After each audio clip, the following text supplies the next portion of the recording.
بابا سید زمان علی شاہ موتیاں والی سرکار کون تھے؟ انہیں موتیاں والی سرکار کیوں کہتے ہیں؟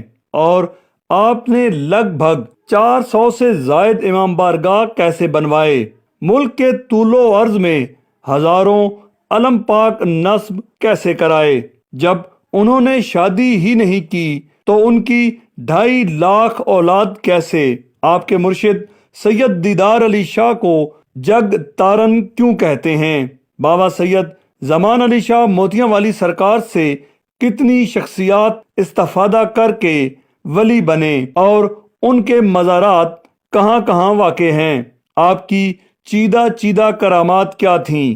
آپ کا مشن کیا تھا اور انہوں نے رہتی دنیا تک کے لیے کیا پیغام چھوڑا؟ اس خانوادے سے تعلق رکھنے والے دیگر روحانی شخصیات کون ہیں؟ سادات سیریل کی دوسری قسط میں سید انوار حسین شاہ مشہدی آف جامرہ شریف سجادہ نشین بابا موتیاں علی سرکار کا خصوصی انٹرویو دکھائیں گے، جس میں ان تمام سوالوں کے جوابات اور بہت سی ایسی باتیں جو شاید آپ نے ابھی تک نہ سنی ہوں، مگر اس سے قبل آپ سے گزارش ہے کہ اگر آپ نے ابھی تک صدائے سچ ٹی وی سبسکرائب نہیں کیا تو ابھی سبسکرائب کا بٹن دبائیں اور ساتھ ہی بیل آئیکن بھی دبا دیں تاکہ آپ کو ہر آنے والی قسط کا پتہ چل سکے۔ سب سے پہلے تو جامرہ شریف کی تاریخ کا ذکر کرتے ہیں۔ تقریباً 300 سال پرانی یہ آبادی ہے، تو یہاں پر بابا دیدار علی شاہ سرکار سب سے پہلے تشریف لائے جی۔ ان کی پیدائش کے متعلق آپ اندازاً کہہ سکتے ہیں کہ 1825 کے قریب وہ اس دنیا میں تشریف لائے۔ پہلے تو ان کا جو آبائی وطن تھا وہ تو ماڑی شریف ہے، یہ بلکسر انٹرچینج کے بالکل ساتھ ہے ماڑی۔ وہاں سے وہ جلہریہ سخی معظم قلندر سرکار کے پاس گئے، وہاں سے فیض حاصل کیا تو سرکار نے پھر حکم دیا کہ اب آپ کی منزل جو ہے وہ ایک جامرہ جگہ ہے، اور پھر ساتھ ہی دعا دی کہ میں تمہاری 7 پشتیں جو ہیں ان کو فقیری دیتا ہوں۔ تو یہ سخی معظم قلندر کی دعا ہے اور ان کا فیض جو ہے وہ یہاں پر بھی جاری ہے۔ اس دور میں جامرہ جو ہے وہ جامرہ چوروں والا مشہور تھا، تو سرکار پھر یہاں پر تشریف لائے جی۔ پھر سرکار نے اپنی تبلیغ ادھر شروع کر دی، اور سرکار کی تبلیغ کی وجہ سے آج جو جامرہ ہے وہ جامرہ شریف کے نام سے پوری دنیا میں مشہور ہے جی۔ وہ سرکار کا پتھر بھی پڑا ہوا ہے، تو جس میں سرکار نے مکہ مار کر اپنی فقر کی طاقت جو ہے اس کو مظاہرہ کیا۔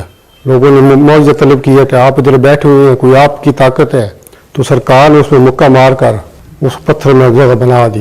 وہ آج بھی موجود ہے جی، لوگ آتے ہیں وہاں پہ مطلب سلام کرتے ہیں جی۔ جگ تارن سے مراد یہی ہے کہ جگ کو دنیا کو فیض دینے والے، لوگوں کی مشکلات حل کرنے والے، تو اس وجہ سے جگ تارن آپ کو پکارا جاتا ہے جی۔ لیکن آپ کا اصلی نام دیدار علی شاہ تھا۔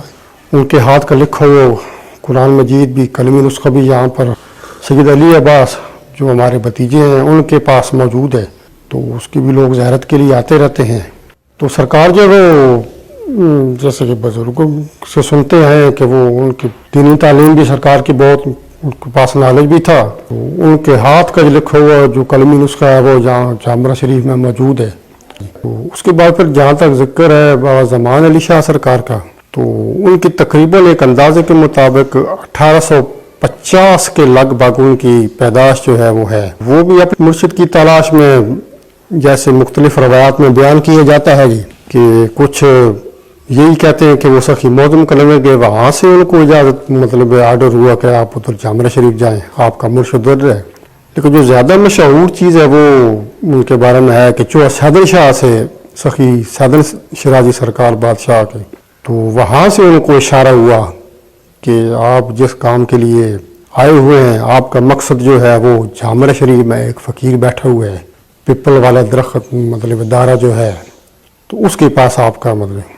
اس کے علاوہ ایک اور روایت بھی ہے کہ آپ کے خاندان کے ایک بزرگ تھے سید گوھر شاہ، تو ان کے یہاں پر مرید تھے، ان کے ساتھ ہی بابا زمان شاہ سرکاری ان کا بچپنا تھا، تو وہ یہاں پر آئے، تو یہاں پر سید گوھر علی شاہ ان کے یہاں پر کچھ جامرہ میں عقیدت مند تھے، ان کو پتہ لگا کہ یہاں پر ایک بزرگ ہیں، تو وہ ملنے کے لیے گئے اور بابا زمان شاہ سرکار بھی ان کے ساتھ تھے۔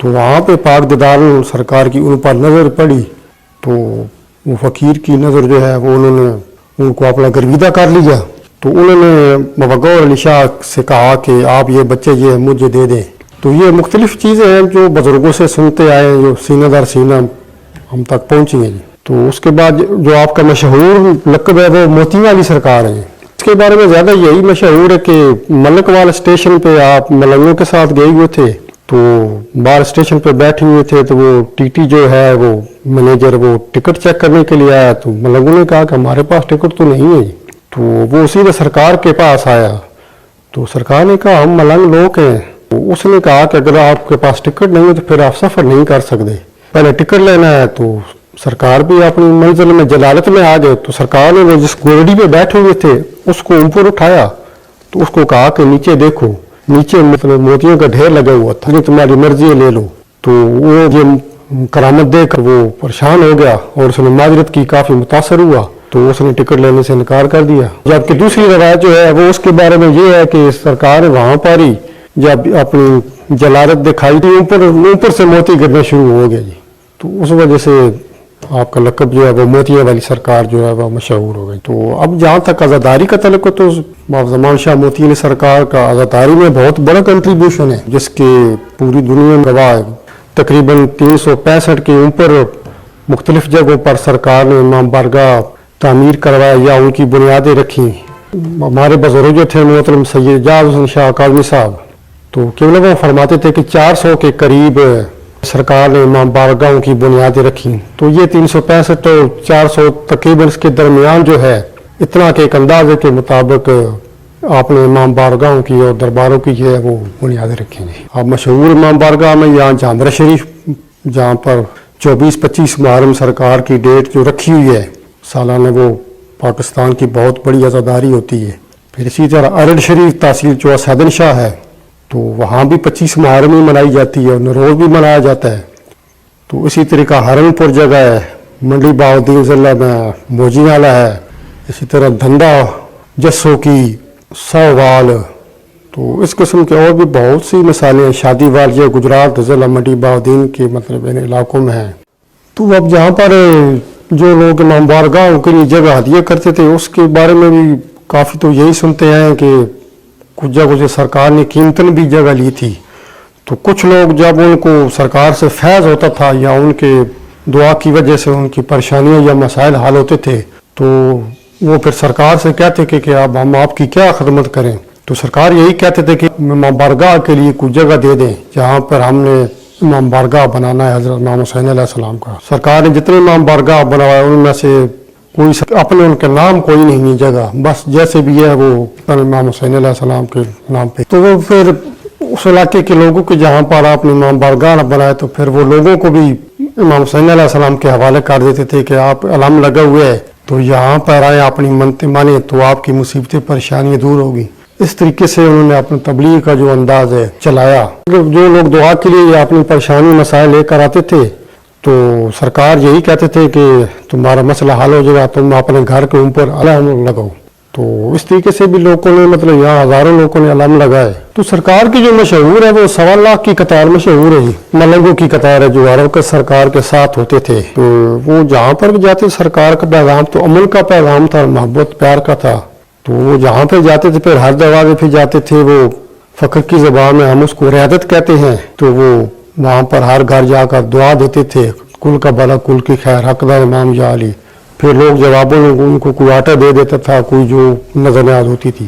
تو اس طریقے سے بھی فقیر نے اپنا جو پیغام ہے وہ ہر دروازے پر ہر جو وہ پہنچایا۔ جب اب زمان علی شاہ سرکار نے ان کو ریادت کے لیے بھیجا کہ ہر گھر میں جاؤ اور نظر اللہ حسین اپنا لنگر بھی لو، اپنی تبلیغ بھی کرو۔ تو یہاں جامرہ شریف میں کسی عورت نے سرکار کو کہا تھا کہ آپ ماشاءاللہ جوان ہیں، اتنی خوبصورت ہے، تو آپ ادھر کدھر آ گئے ہیں، واپس اپنے وطن جائیں اور کوئی شادی کریں، آپ کے بچے اولاد ہو۔ تو سرکار نے پھر وہی شام کو آ کر پاک دیداروں کو بتایا کہ فلانی بی بی نے مجھے یہ کہا ہے۔ تو سرکار نے کہا کہ جب صبح جانا ہے تو اس کو بتا دینا کہ میرے 1.25 لاکھ بچے ظاہر میں ہیں اور 1.25 لاکھ باطن میں ہیں۔ تو ظاہر تو آپ کی مشہور ہے کہ 1.25 لاکھ قطار کے آپ کے فقراء تھے، تو باطن میں تو آج ہزاروں کی تعداد میں یہاں پر جو سرکار کے مریدین ہیں وہ اس زمرے میں آتے ہیں۔ اس کے علاوہ جو بزرگ یہاں سے فیض لے کر گئے وہ اب اپنے علاقوں میں ان کے دربار ہیں، تو तो उनकी तादाद तो गिनना तो काफ़ी मुश्किल है, लेकिन चंद मशहूर हस्तियाँ जो हैं जिनमें बाबा जमाल सरकार सरगोदे में, बाबा तालब हुसैन शाह रत्ती टिब्बी, बाबा चंद सरकार जसोकी ज़िला गुजरात। तो इसी तरीके से और भी काफ़ी नाम हैं जो मुख्तलिफ अपने इलाकों में जहाँ पे उनके दरबार और रोज़े बने हुए हैं, जो सरकार का दिगो फैज़ है वहाँ पर वो जारी हो सारी है। यहाँ पर मुख्तलिफ मकतब फ़िक्र के लोग जो हैं वो उर्स मुबारक जो होता है 25, 26, 27 शवाल को जी, पर अहले सुन्नत भी आते हैं, अहले तशय्युअ भी आते हैं। यहाँ पर कोई मज़हब का तफरका नहीं है, बल्कि चंद गैर मुस्लिम भी हैं। फ़कीर का फैज़ है, मतलब फ़कीर के नज़र में तो दरबार में तो सब बराबर है। यहाँ पे तो मज़हब का कोई तफरका नहीं है, वो तो इंसानियत की भलाई के लिए, फलाह व बहबूद के लिए, तो उनकी नज़र में सब बराबर हैं।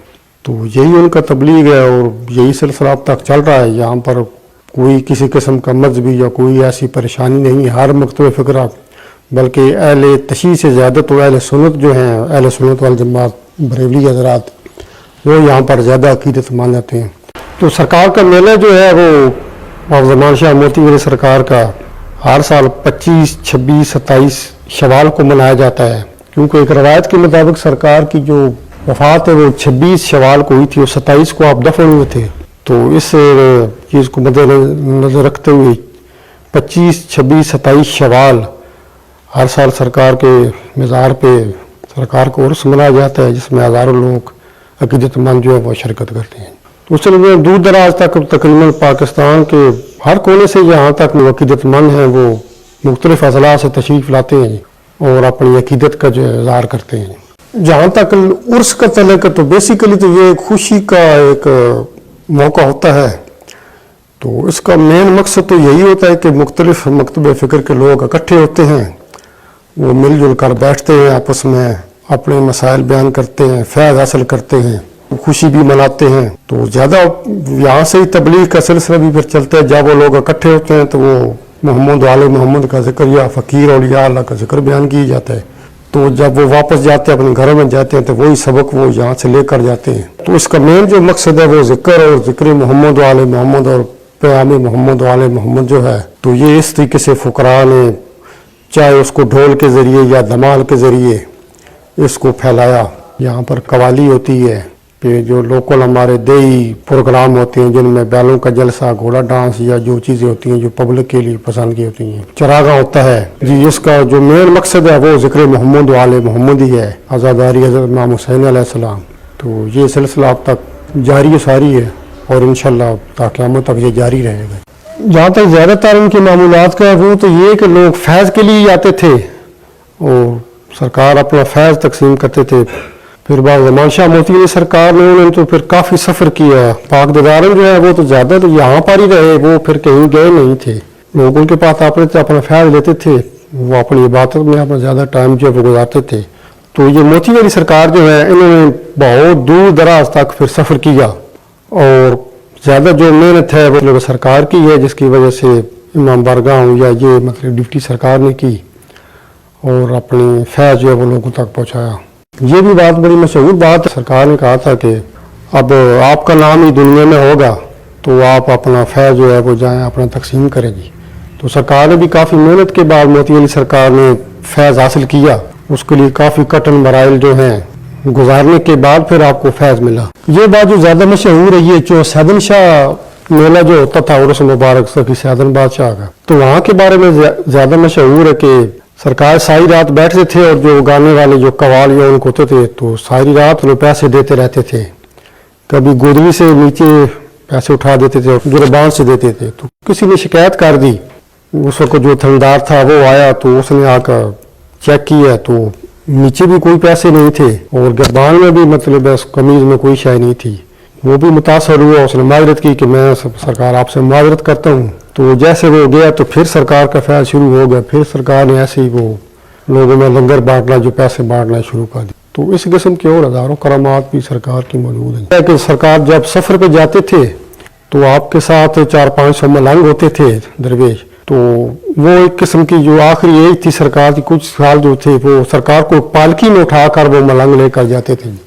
तो वो काफ़ी जगह है, मुख्तलिफ जगह पर ये हुआ कि सरकार ने जहाँ पर गए तो उनको कहा कि मलंगों के लिए लंगर तैयार करो।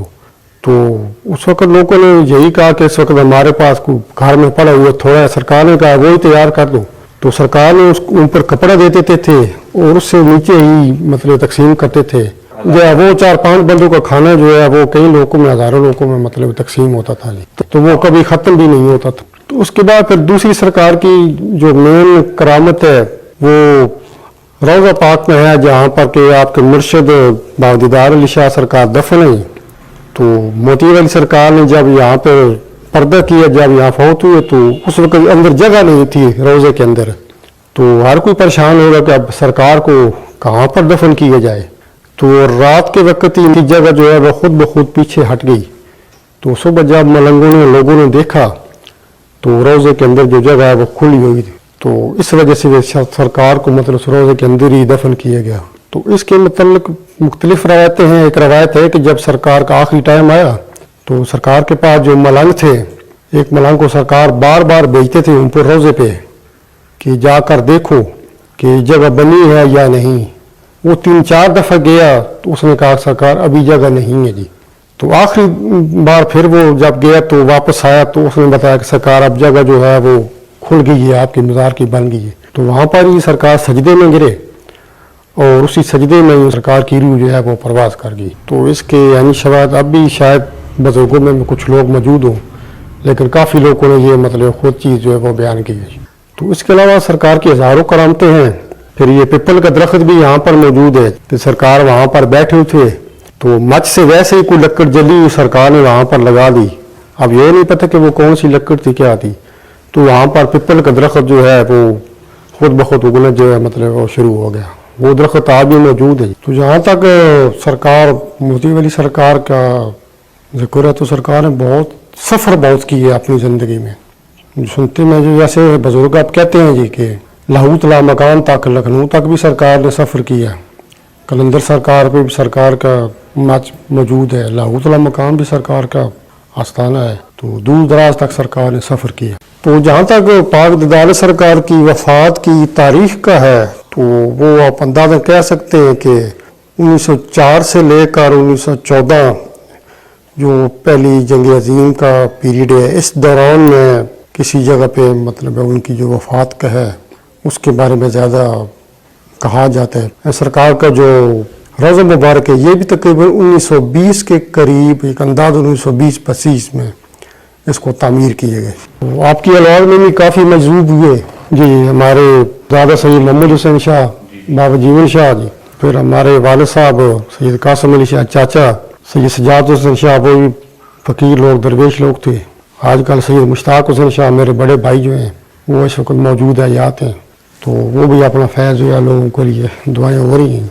लेकिन सब जो है ये कर्म जो है वो मौला पंजतन पाक का है और उसकी ज़ात का कर्म है कि लोगों को फैज़ मिल रहा है। मस्तूरात में भी काफ़ी हस्तियाँ यहाँ पर गुजरी हैं। माई जवाहर सरकार गुजरी हैं, माई जैतून, माई जन्नत। तो इन लोगों ने भी मस्तूरात में बड़ा फैज़ तकसीम किया है। मेरे भाई थे सैयद अबीर हुसैन शाह, तो आज़ादारी में उनका भी बहुत बड़ा हिस्सा है।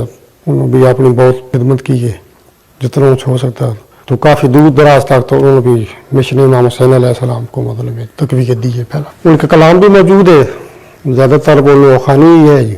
वो हमने उसको किताब की शक्ल भी दे दी है, वो किताब भी मौजूद है जी। 100 के लगभग मरसी है, लोखानी की कसीदे भी हैं, रुबायात भी हैं।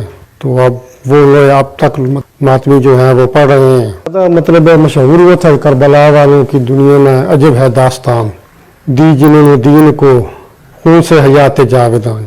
उसके आखिरी मसला जिंदगी का होना शायद आखिरी नो आमीर जी, ये आखिरी नहीं था ये, इसके बाद उन्होंने लिखे थे, लेकिन ज़्यादा फिर उनकी मतलब वफ़ात के बाद इस नो को ज़्यादा कर लो मातम के कहीं अपनी निकलना जा जाऊँ, तो ये ज़्यादा मतलब फिर पढ़ा जाने लगा जी। और आज भी इसको मतलब लोग पढ़ रहे हैं जी। दुनियावी हिसाब से तो उनकी इतनी तालीम नहीं थी, लेकिन बस ये दुआ समझ लें या एक फैज़ समझ लें कि वो जब बोलते थे तो आदमी हैरान हो जाता था कि पता नहीं इनका कितना नॉलेज है, क्या है। तो वो चीज़ें जो है उनके कलाम से मतलब वो ज़ाहिर हो रही हैं कि जो उन फैज़ हासिल था या मलक हासिल था।